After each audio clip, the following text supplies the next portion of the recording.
جریر نے بیان کیا، ان سے منصور نے کہا مجھ سے سعید بن جبیر نے بیان کیا، یا منصور نے اس طرح بیان کیا کہ مجھ سے حکم نے بیان کیا، ان سے سعید بن جبیر نے بیان کیا کہ مجھ سے عبد الرحمن بن ابزہ رضی اللہ عنہ نے کہا کہ حضرت ابن عباس رضی اللہ عنہ سے ان دونوں آیتوں کے متعلق پوچھو کہ ان میں مطابقت کس طرح پیدا کی جائے۔ ایک آیت وَلَا تَقْتُلُوا النَّفْسَ الَّتِي حَرَّمَ اللَّهُ اور دوسری آیت وَمَن يَقْتُلْ مُؤْمِنًا مُتَعَمِّدًا۔ ابن عباس رضی اللہ عنہ سے میں نے پوچھا تو انہوں نے بتلایا کہ جب سورۃ الفرقان کی آیت نازل ہوئی تو مشرکین مکہ نے کہا ہم نے تو ان جانوں کا بھی خون کیا ہے جن کے قتل کو اللہ تعالیٰ نے حرام قرار دیا تھا، ہم اللہ کے سوا دوسرے معبودوں کی عبادت بھی کرتے رہے ہیں اور بدکاریوں کا بھی ہم نے ارتکاب کیا ہے۔ اس پر اللہ تعالیٰ نے آیت نازل فرمائی اِلَّا مَن تَابَ وَأَمَنَ، وہ لوگ اس حکم سے الگ ہیں جو توبہ کر لیں اور ایمان لائیں، تو یہ آیت ان کے حق میں نہیں ہے، لیکن سورہ نساء کی آیت اس شخص کے باب میں ہے جو اسلام اور شرائع اسلام کے احکام کی جان کر بھی کسی کو قتل کرے تو اس کی سزا جہنم ہے۔ میں نے عبداللہ بن عباس رضی اللہ عنہ کے اس ارشاد کا ذکر مجاہد سے کیا تو انہوں نے کہا کہ وہ لوگ اس حکم سے الگ ہیں جو توبہ کر لیں۔ صحیح بخاری حدیث نمبر 3855۔ یحییٰ بن ابی کثیر نے بیان کیا، ان سے محمد بن ابراہیم تیمی نے بیان کیا کہ مجھ سے عروہ بن زبیر نے بیان کیا کہ میں نے عبداللہ بن عمرو بن عاص رضی اللہ عنہ سے پوچھا مجھے مشرکین کے سب سے سخت ظلم کے متعلق بتاؤ جو مشرکین نے نبی کریم صلی اللہ علیہ وسلم کے ساتھ کیا تھا۔ انہوں نے کہا کہ نبی کریم صلی اللہ علیہ وسلم حتیم میں نماز پڑھ رہے تھے کہ عقبہ بن ابی معیط آیا اور ظالم اپنا کپڑا حضور اکرم صلی اللہ علیہ وسلم کی گردن مبارک میں پھنسا کر زور سے آپ کا گلا گھونٹنے لگا۔ اتنے میں حضرت ابو بکر صدیق رضی اللہ عنہ آ گئے اور انہوں نے اس بدبخت کا کندھا پکڑ کر حضرت کے پاس سے ہٹا دیا اور کہا کیا تم لوگ ایک شخص کو صرف اس لیے مار ڈالنا چاہتے ہو کہ وہ کہتا ہے کہ میرا رب اللہ ہے؟ الآیت۔ عیاش بن ولید کے ساتھ اس روایت کی مطابقت ابن اسحاق نے کی اور بیان کیا کہ مجھ سے یحییٰ بن عروہ نے بیان کیا اور ان سے عروہ نے کہ میں نے حضرت عبداللہ بن عمرو رضی اللہ عنہ سے پوچھا اور عبدہ نے بیان کیا ان سے حشام نے ان سے ان کے والد نے کہ حضرت عمرو بن عاص رضی اللہ عنہ سے کہا گیا اور محمد بن عمرو نے بیان کیا ان سے ابو سلمہ نے، اس میں یوں ہے کہ مجھ سے حضرت عمرو بن عاص رضی اللہ عنہ نے بیان کیا۔ صحیح بخاری حدیث نمبر 3856۔ عبداللہ بن حماد عاملی نے بیان کیا، کہا کہ مجھ سے یحییٰ بن معین نے بیان کیا، کہا ہم سے اسماعیل بن مجاہد نے بیان کیا، ان سے بیان نے، ان سے وبرہ نے اور ان سے حمام بن حارث نے بیان کیا کہ عمار بن یاسر رضی اللہ عنہ نے کہا میں نے رسول اللہ صلی اللہ علیہ وسلم کو اس حالت میں بھی دیکھا ہے جب حضرت صلی اللہ علیہ وسلم کے ساتھ 5 غلام، 2 عورتوں اور ابو بکر صدیق رضی اللہ عنہ کے سوا اور کوئی مسلمان نہیں تھا۔ صحیح بخاری حدیث نمبر 3857۔ ابو اسامہ نے خبر دی، انہوں نے کہا ہم سے ہاشم بن ہاشم نے بیان کیا، کہا کہ میں نے سعید بن مسیب سے سنا، کہا کہ میں نے ابو اسحاق سعد بن ابی وقاص رضی اللہ عنہ سے سنا، انہوں نے بیان کیا کہ جس دن میں اسلام لایا ہوں دوسرے لوگ بھی اسی دن اسلام لائے اور اسلام میں داخل ہونے والے تیسرے آدمی کی حیثیت سے مجھ پر 7 دن گزرے۔ صحیح بخاری حدیث نمبر 3858۔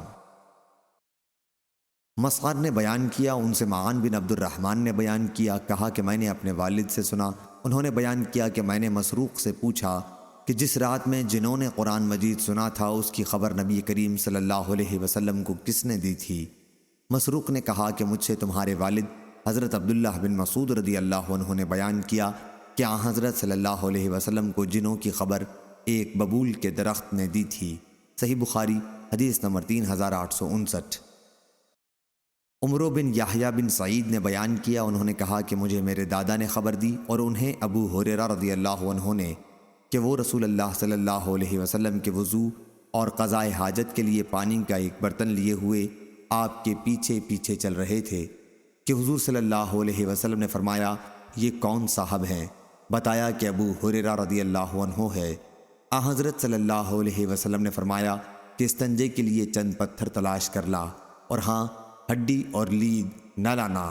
پھر میں پتھر لے کر حاضر ہوا، میں انہیں اپنے کپڑے میں رکھے ہوئے تھا اور لا کر آپ کے قریب اسے رکھ دیا اور وہاں سے واپس چلا آیا۔ آپ جب قضائے حاجت سے فارغ ہوئے تو میں پھر آپ کی خدمت میں حاضر ہوا اور عرض کی، ہڈی اور گوبر میں کیا بات ہے؟ آپ نے فرمایا، اس لیے کہ وہ جنوں کی خوراک ہیں۔ میرے پاس نصیبین کے جنوں کا ایک وفد آیا تھا، اور کیا ہی اچھے وہ جن تھے، تو انہوں نے مجھ سے توشہ مانگا۔ میں نے ان کے لیے اللہ سے یہ دعا کی کہ جب بھی ہڈی یا گوبر پر ان کی نظر پڑے تو ان کے لیے اس چیز سے کھانا ملے۔ صحیح بخاری حدیث نمبر 3860۔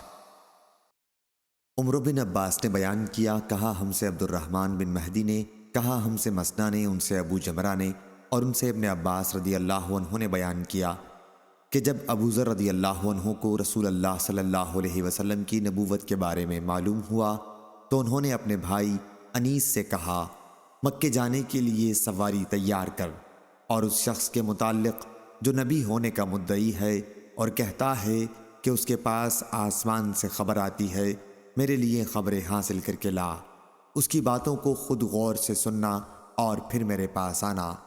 ان کے بھائی وہاں سے چلے اور مکہ حاضر ہو کر حضرت صلی اللہ علیہ وسلم کی باتیں خود سنی۔ پھر واپس ہو کر انہوں نے ابو ذر رضی اللہ عنہ کو بتایا کہ میں نے انہیں خود دیکھا ہے، وہ اچھے اخلاق کا لوگوں کو حکم کرتے ہیں، اور میں نے ان سے جو کلام سنا وہ شعر نہیں ہے۔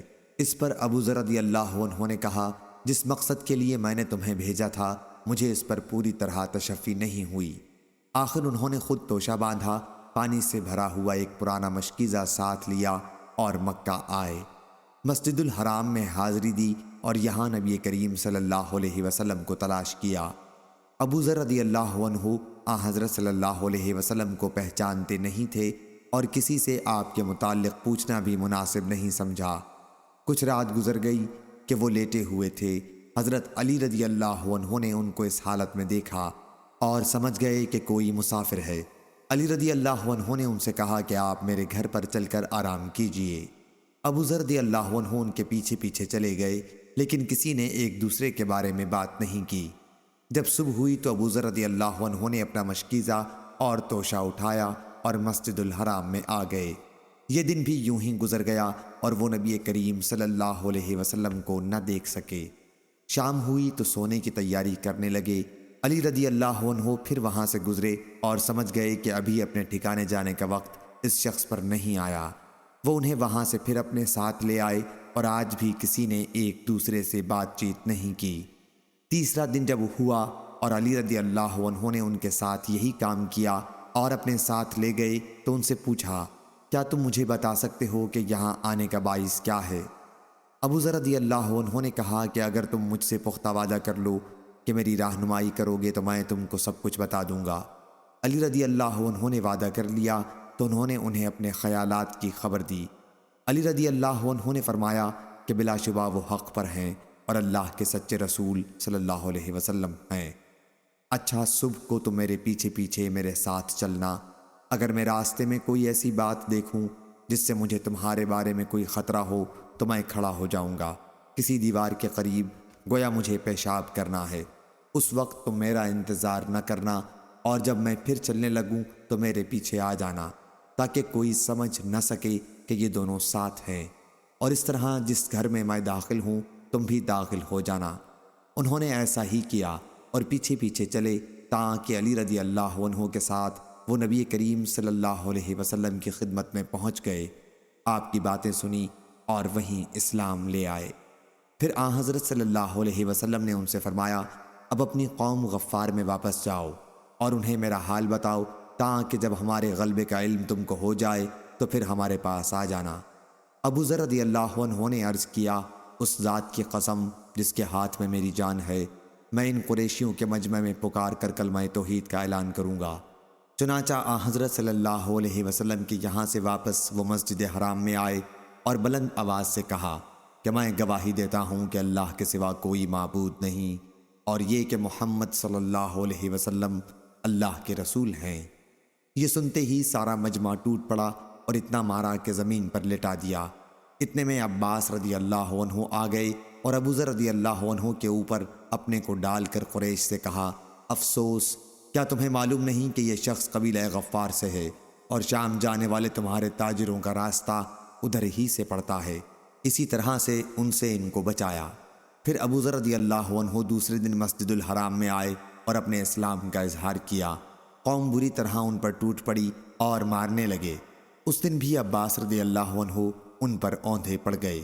صحیح بخاری حدیث نمبر 3861۔